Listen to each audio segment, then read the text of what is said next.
92,4 FM RRI Pro 1 Palembang, kanal informasi dan inspirasi. Saat ini kami ajak Anda pendengar untuk berbincang-bincang di segmen pengaruh utamaan gender. Berayah ada, berayah tiada. Kita untuk membahasnya sudah hadir kedua narasumber dari Alpin Sumsel, pendengar. Ada Mbak Dina Tanjung, Ketua Divisi Organisasi Alpin Sumsel. Selamat siang Mbak Dina. Selamat siang Mbak Tata. Masya Allah. Waalaikumsalam warahmatullahi wabarakatuh. Selanjutnya ada Mbak Fiona Suwaibatul Aslamia, AMF CHT CI CMBT, Ketua Rumah Cinta Alpin. Mbak Fiona, selamat siang juga. Assalamualaikum. Waalaikumsalam warahmatullahi wabarakatuh. Wah, narasumber kita nih cantik-cantik keduanya ya. Masya Allah. Ini ada kamera nih ya? Ada. Jadi saya bilang ini nggak hoax. Jadi kan mereka hoax bisa ya? melihat kan, nah benar adanya ya, cantik-cantik. Saya nggak bohong nih pendengar. Nah ini masing-masing dari organisasi Alpin ya. Tapi saya mau tanyakan dulu, apa sih bedanya organisasi Alpin dan Rumah Cinta nih? Ya kan? Iya. Kalau Rumah Cinta itu ada lahir dari rahimnya Alpin. Oh gitu. Iya, jadi Alpin ini adalah wadah besarnya. Ya. Nah, di dalam Alpin ini ada divisi-divisi terkait dengan ada 7 organisasi, bukan organisasi, ada divisi, sub-sub. Nah, ini Rumah Cinta ini adalah salah satu yang dilahirkan oleh Alpin. Oke, jadi Rumah Cinta ini dia bagian ngapain gitu? Nah, kebetulan di samping saya ini beliau adalah Ketua Rumah Cinta Alpin nih ya. Gimana nih, Mbak Fiona yang harus jawab nih. Baik. Jadi Rumah Mbak Cinta. Fiona kayaknya mic-nya digeser ke kiri Mbak deh. Oh ya, oke. Oke, nah. Rumah Cinta Alpin itu lebih kepada mengayomi masyarakat Ya. baik itu anak-anak maupun ibu-ibu lah ya. Remaja putri tentang semua dilema kehidupan lah.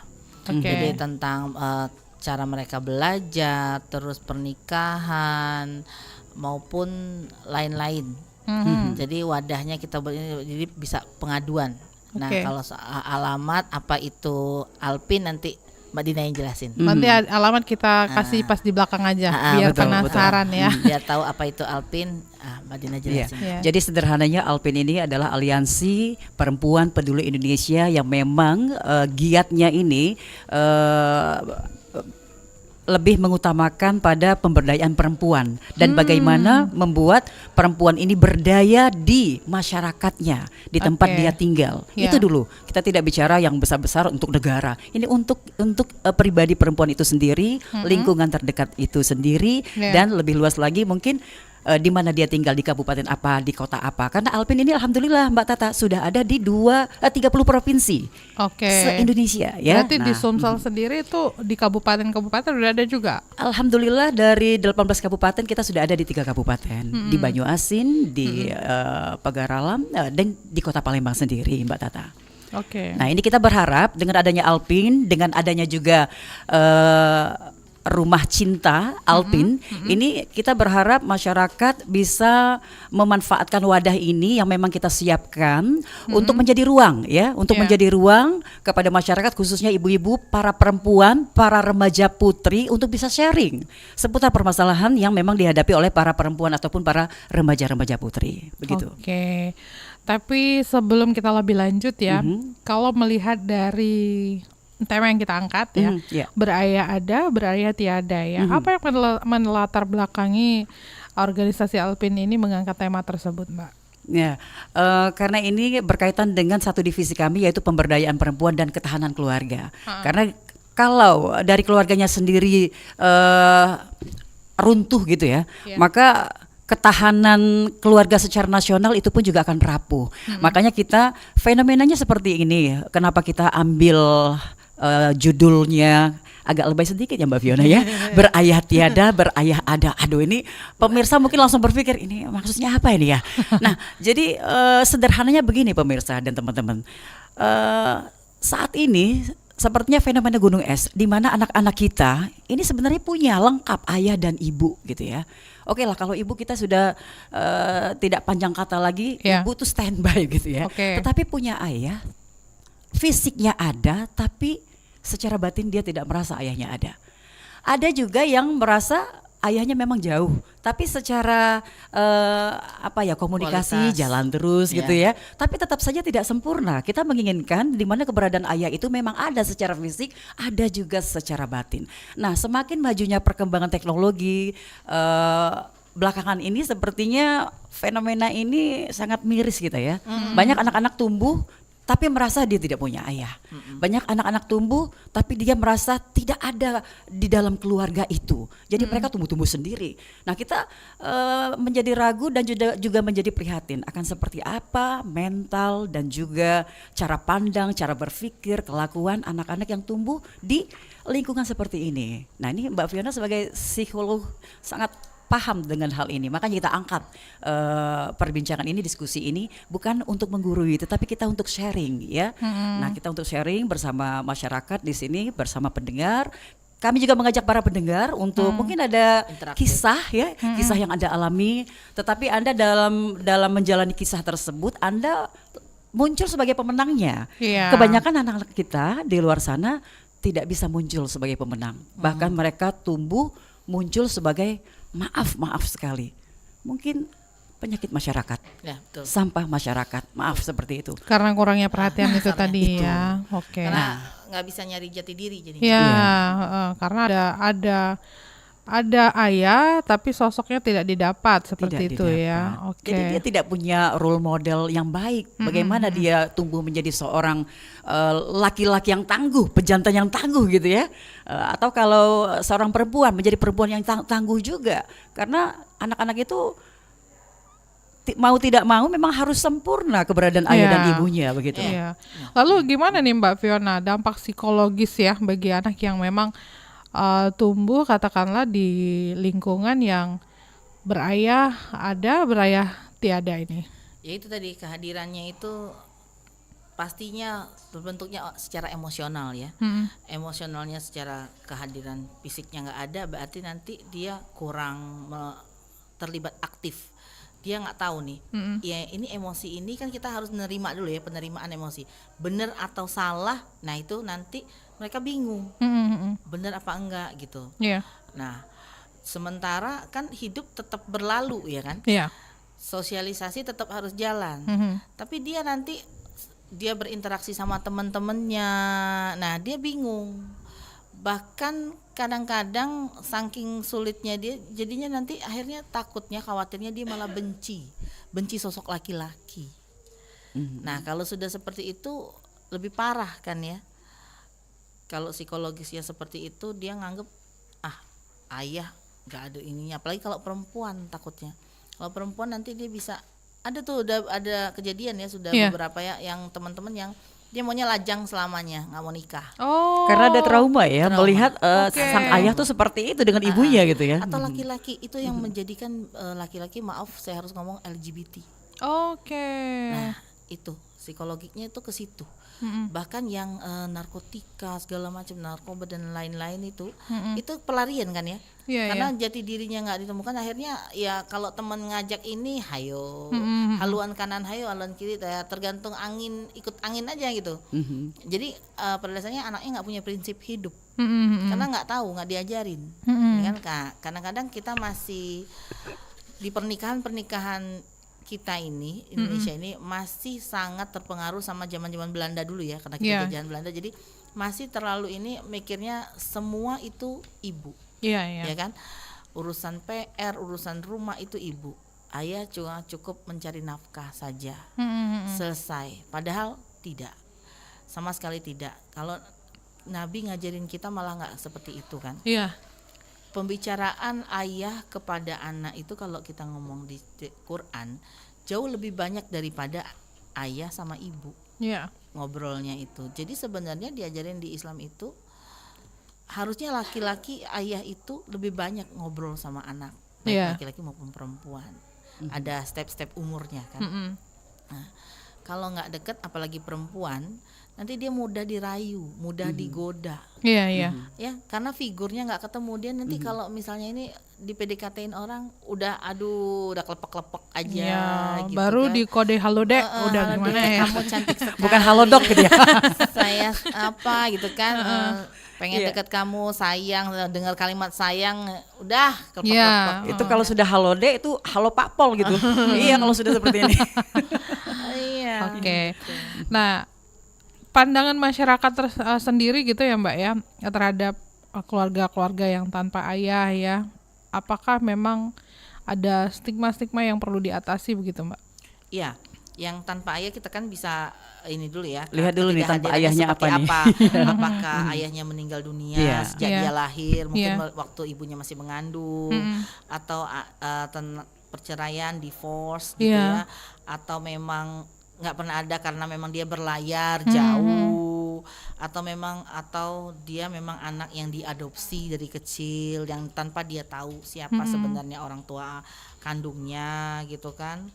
Atau ada juga yang kehilangan kontak tanpa alasan, tiba-tiba ayahnya hilang aja gitu ya, bertahun-tahun nggak pulang-pulang ya, udah kayak apa, Dengan sengaja menelantarkan gitu ya. iya, ibunya dicerai enggak, Digantung aja gitu. digantung aja tanpa status, Tanpa gitu status, kan. betul. Nah ini yang banyak terjadi loh ini Mbak Vi. Iya kan, ya anaknya juga bingung kan mau nyari kemana gitu kan. Ya. Nah, kehadirannya itu kalau soal pekerjaan, kondisi yang kayak berlayar-layar itu kan sekarang kan sudah ada komunikasi kan, gampang kan, sekarang udah ada video call dan Iya. lain-lain. Jadi lebih kepada kualitas. Nah, kadang-kadang kuantitas juga ada di rumah, tapi roh dan ininya nggak ada gitu ya. Iya. Ayah pulang ke rumah setelah istirahat, setelah makan sibuk sama gadget. Kalau nggak laptop, handphone. Iya. Sampai anak-anak pengen jadi HP aja dah, ya kan. Biar dipegang terus, Dipegang dipeluk terus ke gitu kamar ya. mandi Iya, dibawa, benar. tidur Iya, iya. ditaruh di bawah bantal gitu betul, kan. betul. Nah, kadang-kadang kalaupun menjawab sekadarnya saja. Iya. Iya, lihat ini enggak bagus nggak? Iya bagus. Lihat juga belum gitu kan, udah jawab aja. Nah, kadang-kadang itu anak-anak tuh kalau sudah sekali dua kali diacuhkan, berikutnya mereka nggak mau lagi nanya. Iya. Udah untuk apa nanya? Iya. Mbak Trauma lagi gitu ya. Mbak Vi sama Mbak Tata, ini kira-kira kalau menurut Anda nih ya, menurut Mbak Fiona sebagai seorang psikolog ya, Perlu dibenerin. bukan. Aku nggak psikolog Bukan ya. psikolog ya, Aku tapi pemerhati gitu ya, hipnoterapi. hipnoterapi, Ha, pemerhati. Ini apakah situasi yang seperti ini para ayah tidak menikmati porsi dia sebagai ayah ya, atau tidak mengerti? Ya maksudnya apa sih yang menyebabkan Nah, betul, sosok betul. ayah ini Iya. ya, sosok ayah ini kayak nggak siap gitu iya, ya. Nggak siap, begitu. nggak menikmati Jadi gini, gitu ya. itu yang saya bilang sebenarnya kita itu kembali lagi kalau ditanya kita itu sebenarnya anak-anak yang mau nikah itu siap nikah, oh iya siap, sudah siapkah jadi ayah dan ibu? Coba bisa ada yang jawab Belum nggak? ada sekolahnya tuh. Belum ada Iya, sekolahnya, iya, jadi sebenarnya benar-benar. nggak siap. Jadi kalau secara mental, pikiran, emosional tuh belum dewasa. Secara dewasanya itu maksudnya gini loh, dia sudah selesai nggak sama dirinya sendiri. Iya. Nah, kalau dia belum selesai sama dirinya sendiri, yang terjadi apa? Yang terjadi nanti ketika dia punya anak, kenapa anak ini menjadikan hobinya dia nggak bisa tersalurkan lagi? Misalnya dia hobi main game. Heeh. Kalau punya anak harus dikurangin dong. Ngumpul Oke. sama teman-teman udah nggak bisa lagi kayak dulu dong. Nah, ada yang nggak nerima, kok nggak bisa lagi ngumpul sama teman-teman, nggak bisa lagi racing atau kemana gitu, tur kemana. Terus misalnya main game sampai pagi misalnya Iya. gitu kan. Nah, kadang-kadang porsi-porsi ini yang masih mereka belum siap. Nah, yang lucunya lagi anak-anak perempuan juga tidak dibekali ketika dia PDKT, hal-hal prinsip dasar rumah tangga itu tidak dibahas, cuma makan, nonton, selesai jalan-jalan. Tapi pada dasarnya itu harus diutarakan. Nah, mungkin anak-anak pesantren lebih pinter tuh. Lebih paham Mereka ya. lebih paham karena mereka diajarin. Iya. Jadi sebenarnya prinsip-prinsip dasar itu harusnya dibicarakan dari awal. Iya. Kita nikah kalau punya anak siapa yang ngurus? Apakah dua-duanya tetap harus bekerja? Berarti harus pakai babysitter. Benar. Visi dan misi Visi dan ya. misi. Bukan cuma konsep pernikahan, Iya, resepsi mau ngapain, iya, mau gimana, keuangan, bukan ya Mbak ya. Keuangan seperti apa? Iya. Terus nanti gimana dengan orang tua, porsinya Iya. seperti apa? Lebaran kita kemana? Mungkin dibagi Idul Fitri kemana? Berarti ibadah harus kemana. detail Harus banget ya. detail. Iya, jadi ya memang harus ada manajemen ya. Keluarga itu harus manajemen. Jadi Iya. pembagian porsi itu lengkap gitu loh. Kalau dari awal memang kita udah nggak bisa nerima dia, ngapain diterusin? Oke. Ya kan, kita harus yang istilahnya bisa sama-sama satu rel, satu irama, meskipun kita beda kepala, beda orang, Iya. beda kultur, ya, beda juga kebiasaan dan lain-lain. Ya. Nah, jadi nih Mbak Dina kembali ke Alpin Sumsel ini ya. Peran yang dimainkan mungkin ya oleh Alpin sendiri ya, Iya. bahkan dalam mendukung anak-anak yang tumbuh ya tanpa ayah ini seperti apa? Ya, pada divisi pemberdayaan perempuan dan juga ketahanan keluarga, karena ini memang tugas utamanya memang di divisi ini ya. Kita mengambil sedikit dari sekian banyak kewajiban dan juga tugas kita sebagai manusia dulu nih, sebagai manusia ya, untuk gimana nih dengan situasi seperti ini, apakah kita bisa mengambil alih sedikit untuk memperbaiki. Tapi ini memang tugas yang sangat berat dan Alpin tidak bisa sendiri. Makanya di sini Alpin juga menggandeng teman-teman yang lain, komunitas-komunitas yang lain, bahkan para pengambil kebijakan pastinya ya. Ya, Karena para pengambil kebijakan inilah yang punya kuasa untuk membuat sesuatu ini bisa berubah signifikan begitu. Nah, hal kecil yang sudah dan akan dan terus kami lakukan adalah membuat kelompok-kelompok kecil di mana di situ ada pelatihan pendidikan praktis ya, pelatihan-pelatihan UMKM, tidak hanya untuk sang ibu yang tadi dikatakan tunggal, walaupun sebenarnya dia masih bersuami statusnya, tapi dia menjadi pelaku tunggal untuk bagaimana rumah tangga ini tetap berjalan, bagaimana anak-anak ini bisa tetap makan, bisa tetap mendapatkan pendidikan yang sebenarnya tidak layak ya kalau kita lihat di lapangan Mbak Fiona, teman-teman kita itu, ibu-ibu kita yang ada di suatu tempat ya, tidak perlu disebutkan. Di situ mereka memang di bawah garis kemiskinan ya. Sudahlah mereka memang hanya ditinggalkan begitu saja dengan suami-suami mereka tanpa adanya embel-embel atau statusnya sudah dicerai atau apa. Nah, inilah teman-teman, inilah ibu-ibu seperti ini. Dan yang paling miris lagi Mbak Fiona, ini ibu-ibu muda loh. Ibu-ibu muda di angka usianya itu di antara 19 sampai dengan 27 tahun, kan muda banget gitu ya. Semuda kita lah ya, 17,5 ya. Nah, jadi siang doang.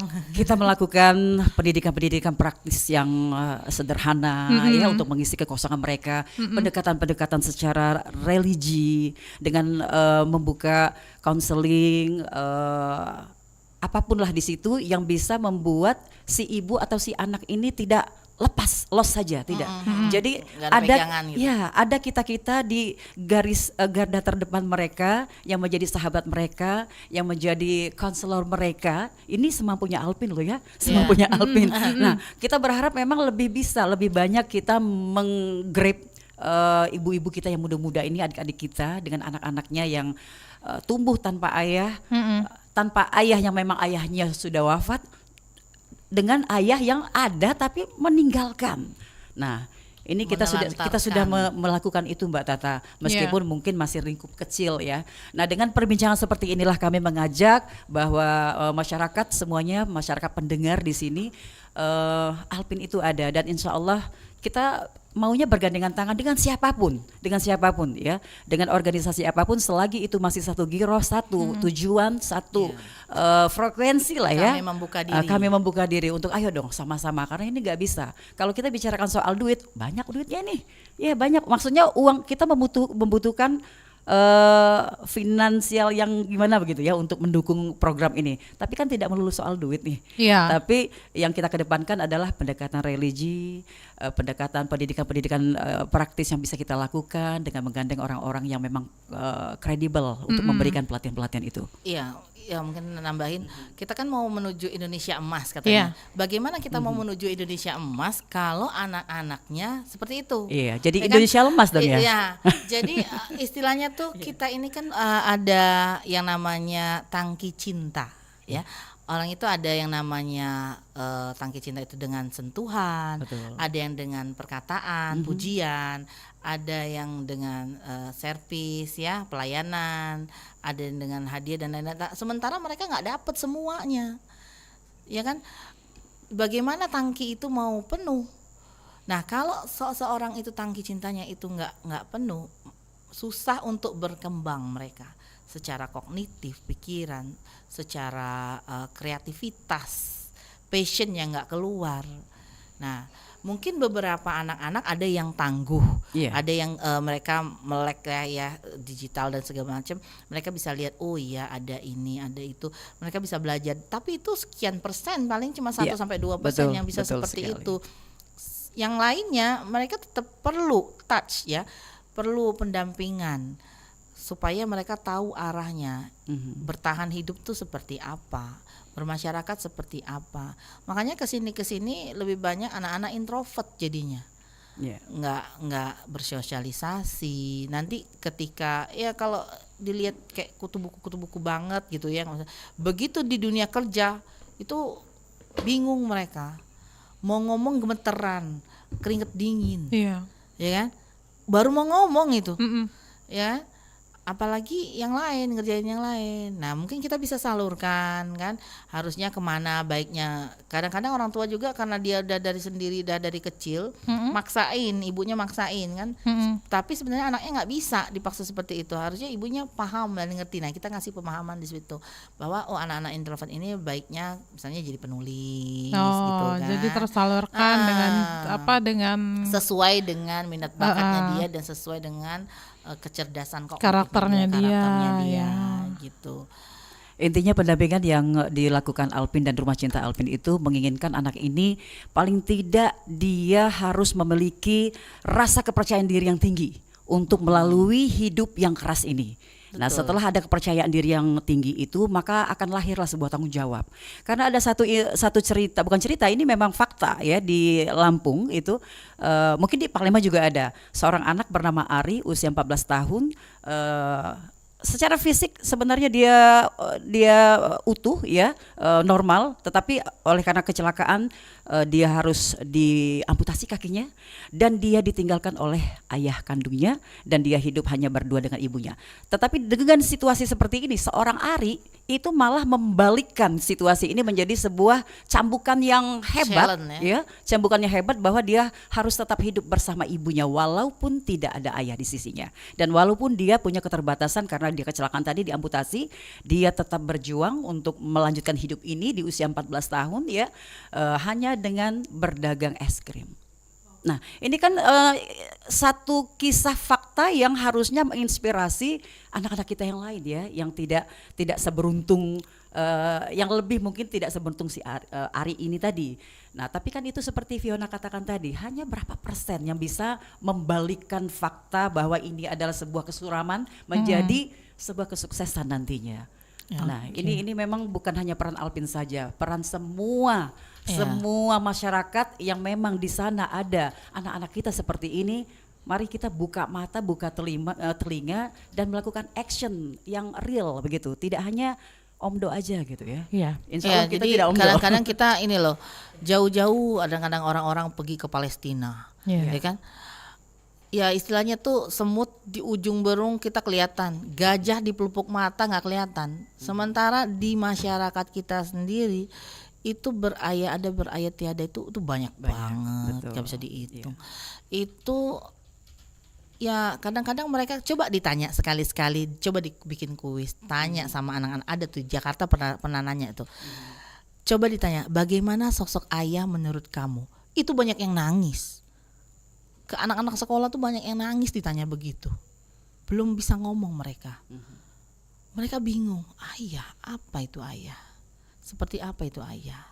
Ayah saya ada sih, tapi ngobrol juga gak pernah. Kadang-kadang anak-anak itu tuh perlu kita tanya loh, gimana perasaannya hari ini? Ada cerita apa di sekolah misalnya gitu.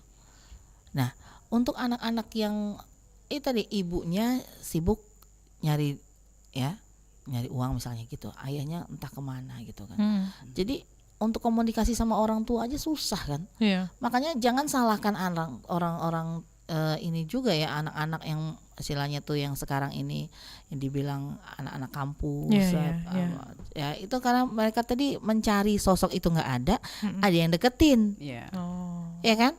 Ada yang Dan deketin. ini memberikan kenyamanan kepada mereka. Iya. Nah, kalau sudah Nah, faktor udah nyaman, nyaman itu susah. lengket, susah. Heeh. Jadi mau diperangin seperti apapun sama, kadang-kadang kan akhirnya berantem sama ibunya, Iya, ya kan, iya. nggak setuju gini kenapa kamu ini, makanya akhirnya banyak kan jadi pelakor gitu. Iya, iya. Nyaman, Iya. dapat semua, sosok ayahnya dapat, materinya dapat, kasih Betul. sayangnya dapat, so apalagi yang saya cari, dia bilang, ya kan. Tanpa kita menormalisasikan pelakor begitu Iya, ya. tetap itu salah. Iya. Jadi makanya ya itu tadi kita kurang ke Mhm. anak-anak itu kurang rangkulan, kurang deket. Coba tes sama diri sendiri deh sekarang saya. Iya. Tanya ke diri kita tahu nggak makanan anak kita apa? Mhm. Temennya terdekat 5 circle-nya terdekat siapa? Warna kesukaannya apa? Kadang-kadang kalau saya kasih kuis tuh ya, saya kalau misalnya kasih seminar gitu ya Iya, ke iya. ibu-ibu bapak, saya kasih kuis begitu, itu banyak yang nelponin anaknya. Saya bilang, Nggak tahu ya. ibu masih nelpon bu, saya bilang, ngapain aja di rumah? Iya. Ya kan kadang-kadang saya ambilin tuh, setor semua handphone, saya bilang itu kan. Itu susah, bingung, salah semua. Saya cross check sama anaknya, kebanyakan salah. Hal-hal yang ringan loh, Iya, minuman ya. kesukaan, warna kesukaan, 5 teman terdekat. Terus hobinya main apa? Kalau di handphone hobinya buka apa? Kalau saya hafal. Mhm. Bahkan ulang tahun temennya saya tahu. Mhm. Nah, kadang-kadang kan anak-anak itu maunya sama lah kayak kita dulu kan. Kalau ada temannya yang ulang tahun, oh nanti minggu depan ulang tahun, mereka maunya ya kasih kado nanti supaya mereka nanti dapat kado. Nggak apa-apa lah, seru-seruan mereka karena masih kecil gitu kan, Iya, iya. gitu. Nah, kadang-kadang hal-hal kecil itu yang Ibu tidak tahu ya? Iya, momennya dapet itu justru di kita yang kecil-kecil Yang kita kecil anggapnya itu, sepele betul. kadang-kadang. Iya. Betul. Padahal mereka itu inget, sama lah kayak kita misalnya didongengin waktu dulu, siapa yang nggak inget kancil? Pasti inget semua ya, Iya. pasti pernah semua kan. Itu kenapa bisa kita inget sampai detik ini? Karena memorable-nya dapet ketika mau tidur. Makanya 5 menit sebelum tidur sama 5 menit bangun tidur itu, kalau yang dipelajari sama saya itu otak kita itu lagi di posisi Lagi yang maksimalnya nyaman, itu ya. maksimal, yang bisa masuk. Makanya doa Iya. itu sebelum tidur dan bangun tidur. Bangun tidur. Nah, Islam benar gitu kan. Gitu. Nah, semuanya itu dimulai dari bangun pagi sama akhir malamnya itu. Iya. Ya. Jadi malam mungkin kita bahasnya apa yang dikerjain dia selama seharian. Nah, apa yang bisa disampaikan atau apa perlu input apa. Pernah nggak seperti itu? Kan zaman sekarang sulit untuk mendapatkan itu. Sudah di kamar masing-masing lagi kan sekarang kan. Antar kamar saja pakai WA sama ibunya. Nah, kadang-kadang dikunci loh. Kadang-kadang dikunci. Ya itu fenomena sekarang seperti itu, Mbak. Nah, itu. Jadi apalagi dengan gadget ya, saya serem loh. Ya namanya saya bilang itu 2 belah mata pisau ya. Ya bisa baik, bisa juga buruk. Tergantung ini. Makanya pemahaman agama sekali lagi ke anak-anak tuh memang harus, jadi dia tahu, oh ya kita harus melihat yang baik-baik saja, mendengar yang baik-baik saja. Iya. Karena semuanya dicatat, semuanya dilihat. Nah, saya pahamin gitu sama anak-anak gitu kan. Nah, itu mungkin. Ya. Nah, lalu nih Mbak Dina, bagaimana nih tentang kolaborasi ya, dan mungkin juga apakah Alpin ini juga terbuka untuk relawan atau mungkin ada donatur yang ingin berkontribusi begitu? Iya. Oh, ini luar biasa sekali nih pertanyaannya, dan memang pertanyaan ini selalu kami share Nanti. ya. Selalu kami nanti dan kami share kepada semua ya, tidak hanya kepada relawan, semua masyarakat, lapisan masyarakat dimanapun Anda berada, silakan. Alpin sangat terbuka karena dari awal memang kita tidak bisa bekerja sendiri. Berjamaah itu lebih asik, lebih indah dan lebih bermanfaat, terasa manfaatnya oleh teman-teman kita yang mungkin kita anggap tidak seberuntung kita ya. Nah, jadi di sini untuk calon relawan atau yang relawan atau Anda pemerhati untuk masalah-masalah ketahanan keluarga, peningkatan kualitas diri dari anak-anak kita, silakan kami membuka diri. Untuk Alpin sendiri kita ada berkantor, markas besar kita itu ada di Jalan Pasundan di Lorong Yuka 1 nomor 73 ya, di Kalidoni Palembang. Kalau susah untuk langsung tatap muka, kita teman-teman bisa telepon kita di 0811 710 4165. 0811 710 4165. Silakan lakukan action cepat ya untuk bagaimana Indonesia ini bisa menjadi lebih baik. Paling tidak kita mulai dari kanan kiri depan belakang kita dahulu ya. Karena seperti Fiona katakan tadi, semut kecil di depan mata tidak kelihatan, tetapi gajah ya, bukan semut. Semutnya jauh. Semutnya jauh, tapi kita bisa kelihatan. Tetapi ini gajah di yang pelupuk besar mata. di depan pelupuk mata, kita abaikan, bahkan kita pura-pura tidak tahu. Nah, ini kami mengajak semua para ayah, bunda, calon ayah, calon bunda, ini pelajaran yang sangat penting ya. Meskipun ini mungkin obrolan biasa, tapi ini efeknya luar biasa loh, ini efeknya. Jadi jadikanlah kita sebagai agen-agen perubahan ya, untuk diri kita yang lebih baik, untuk masyarakat kita yang lebih baik, untuk Indonesia yang lebih baik pastinya. Ya, Kalau kerjasama dengan pemerintah Iya. atau mungkin bahkan perusahaan ya untuk program pemberdayaan di Alpin sendiri itu seperti apa, Mbak? Untuk sementara kita masih mandiri ini ya, dan memang ada beberapa komunitas perempuan lainnya yang kita grab, kita berjalan bersama. Itu sudah kita lakukan di sebuah tempat di Banyuasin. Insya Allah ini akan terus berlangsung. Dan kita masih menunggu memang para donatur tangguh di sini yang rela ya, istiqomah, ikhlas untuk membersamai kegiatan kami ini. Ini masih progresnya masih terus berjalan, Mbak. Memang belum ada yang ini ya, belum ada yang memang secara nyata. Oke, saya akan terus membersamai dengan nilai sekian, itu memang belum ada. Tetapi dari awal Alpin berdiri sampai detik ini kami mandiri. Kami mandiri dengan menggrab perempuan-perempuan luar biasa di sini yang ada di keanggotaan kami, salah satunya Mbak Fiona dengan ilmunya yang luar biasa. Kami semua bersatu padu, ada yang ilmunya, ada yang memang kemampuannya, ada yang di finansialnya, jadi bersatu padu di sini. Kalau orang Palembang ngomong dikit sewang, gotong royong, dikit sewang, gotong royong. Jadi bagi-bagi amal jariah. Betul. Ada program khusus nggak dari Alpin untuk memberdayakan mungkin ya terkait dengan latar belakang yang menjadi masalah saat ini begitu, entah itu memberdayakan perempuan, ibu-ibu yang mungkin janda begitu ya, atau keluarga yang single parent ya yang menanggung anak sendiri begitu. Ada, inilah kita lahirkan Rumah Cinta Alpin. Ini salah satunya salah satunya. Dan ini akan berkembang. Ya, jadi Rumah Cinta Alpin itu lebih kepada yaitu tadi pembahasan tentang rumah tangga, tentang anak dan sebagainya. Itu lebih kepada konseling ya, konseling. Kalau yang memberdayakan pelatihan dan lain-lain itu di divisinya ketahanan keluarga. Jadi itu tadi yang dibahas bahwa nanti kita maunya ada pelatihan. Betul. Jadi maksudnya kita nambahin tingkat kepercayaan diri lah ke anak-anak dan ibu-ibu bahwa mereka tidak sendiri, gitu loh, mereka tidak dibiarkan. Nah itu tadi kita pengennya juga ada. Kemarin kita sudah ini dengan dinas ya, itu kan sudah pernah kita sama-sama ngobrolin. Nah ini perlu konkretnya belum ada nih. Kita pengennya juga seperti itu dengan pemerintah, dinas sosial mungkin dan lain-lain gitu kan, biar bisa lebih merata. Ya, jadi kita bantu mungkin dinas sosial mungkin kan keterbatasan juga ya. Jadi kita mau banget bantu gitu. Kalau misalnya ada wadahnya juga di pemerintahan, kita sangat terima kasih sekali ya. Seperti itu. Kemarin kita sudah buka komunikasi dengan WCC ya.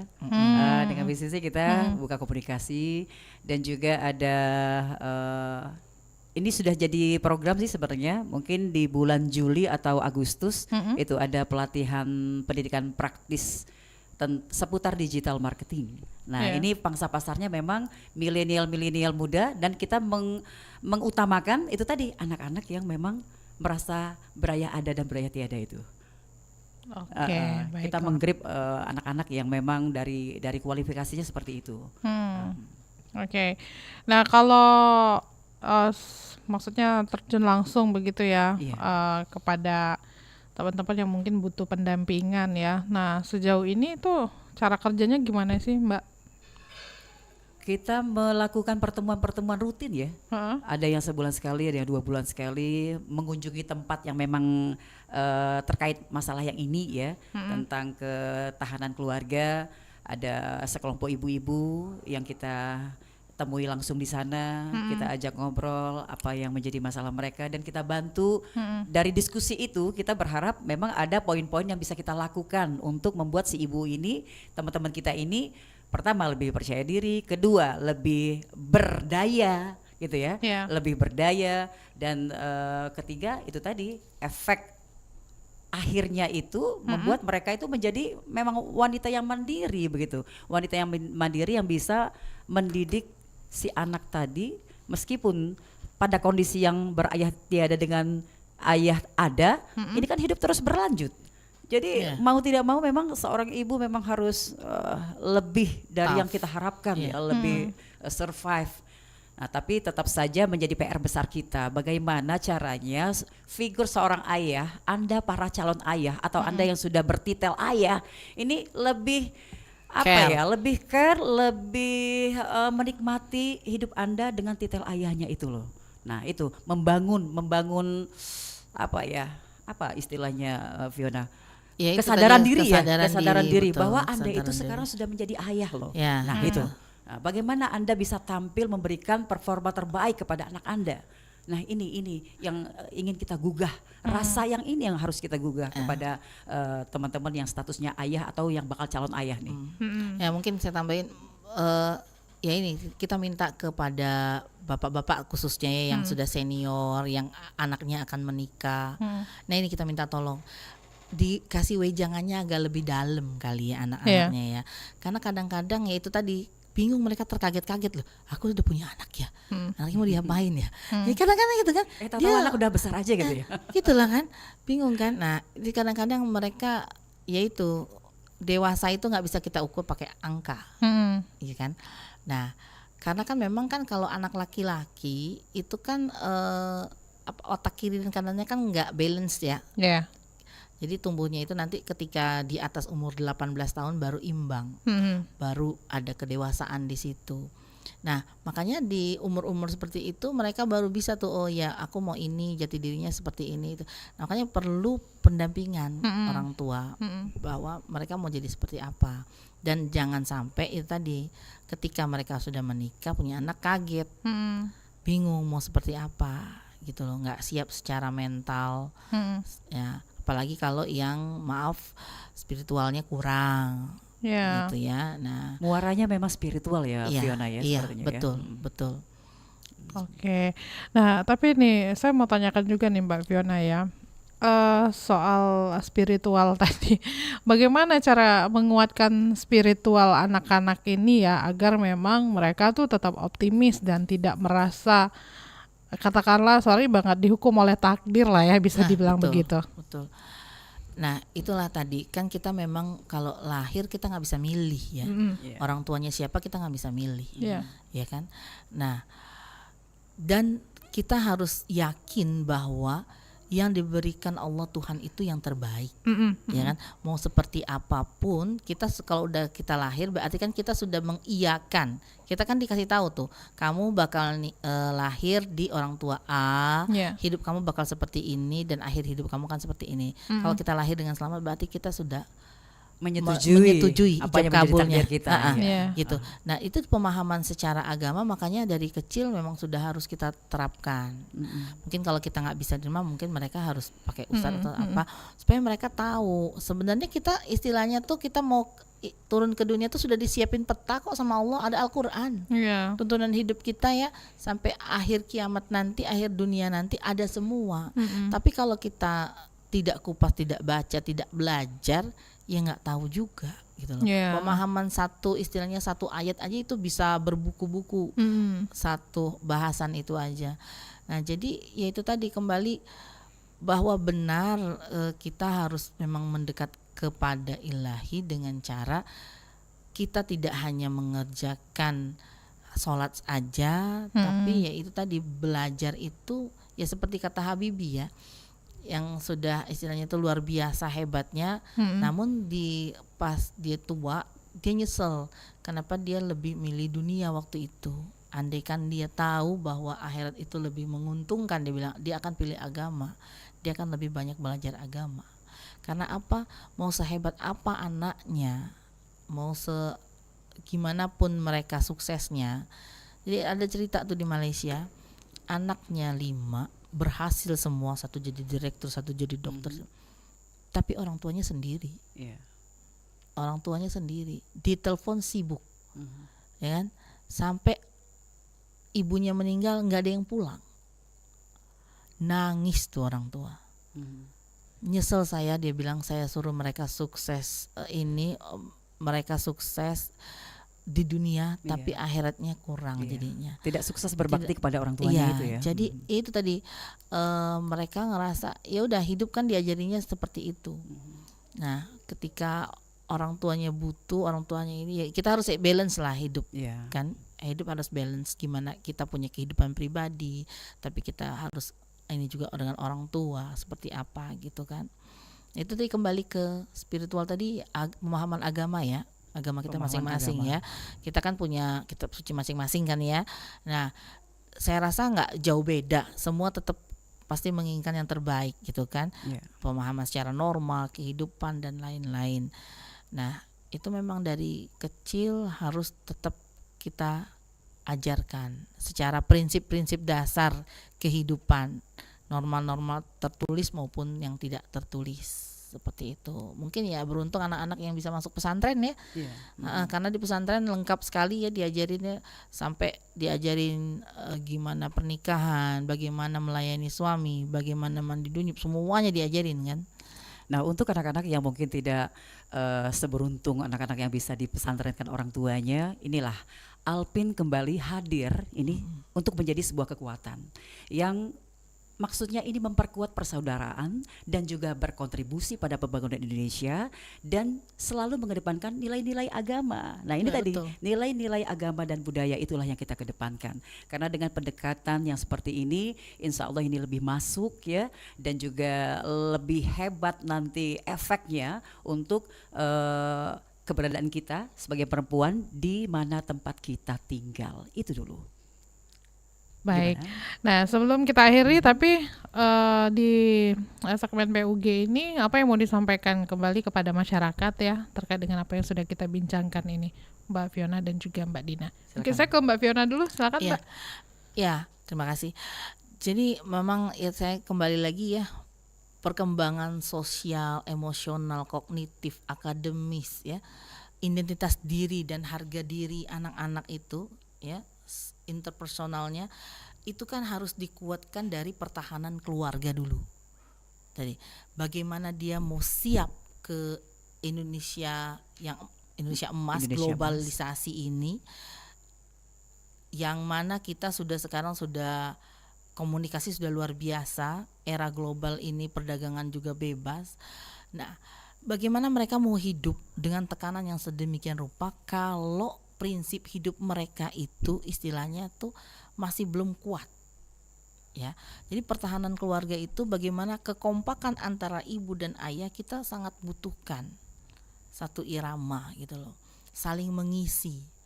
Ibu mengisi dengan cintanya, dengan perasaannya, ayah mengisi dengan kedisiplinannya, role modelnya di situ kan, ketegasannya gitu. Jadi sehingga anak-anak ini memang terbentuk menjadi salah satu toladan yang bisa nanti menciptakan, melahirkan anak-anak generasi yang emas ke depannya untuk Indonesia yang kuat dari segala sisi, ya kan?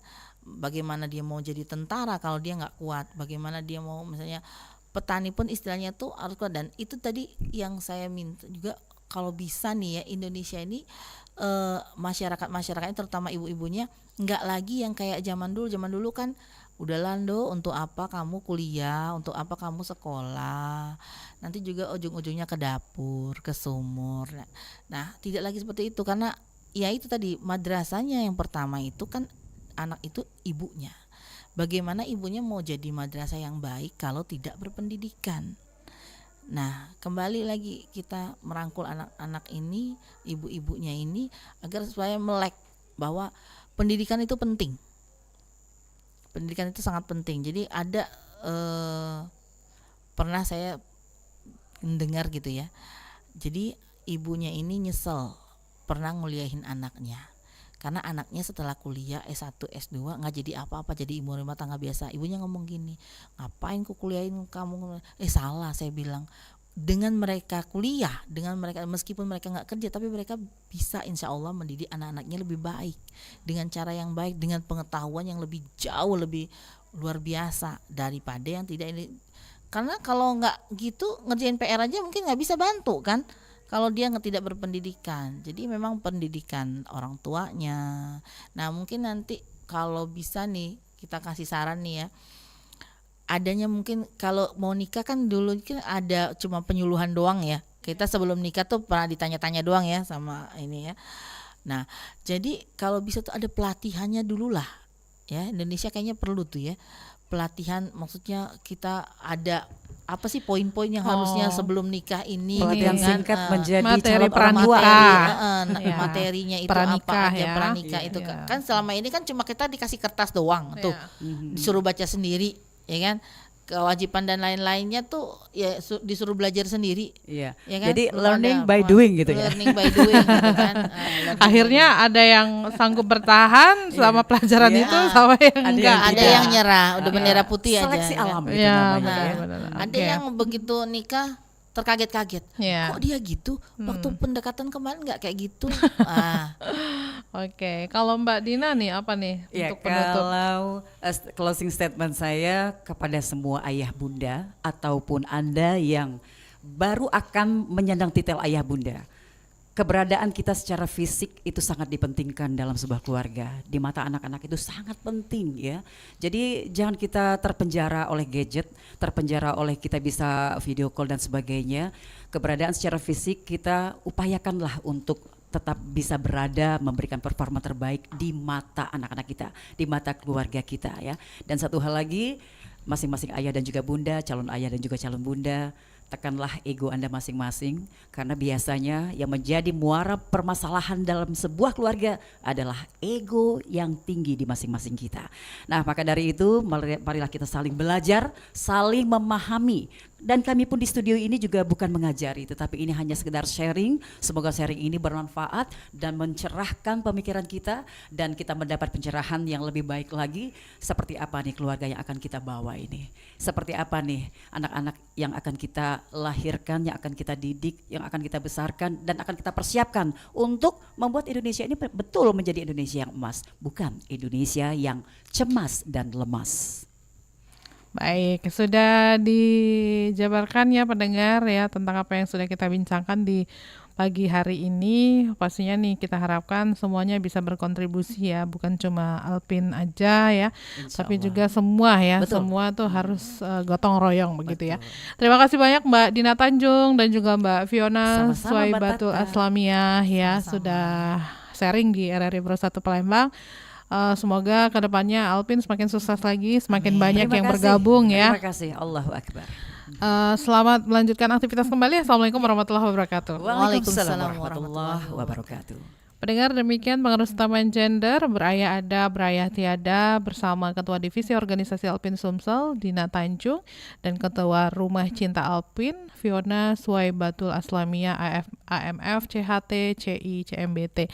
Dan selanjutnya kami ajak Anda untuk bergabung bersama RRI Pro 3 untuk menyimak informasi olahraga lewat berita olahraga pukul 11 waktu Indonesia Barat. 1. Kanal informasi dan inspirasi.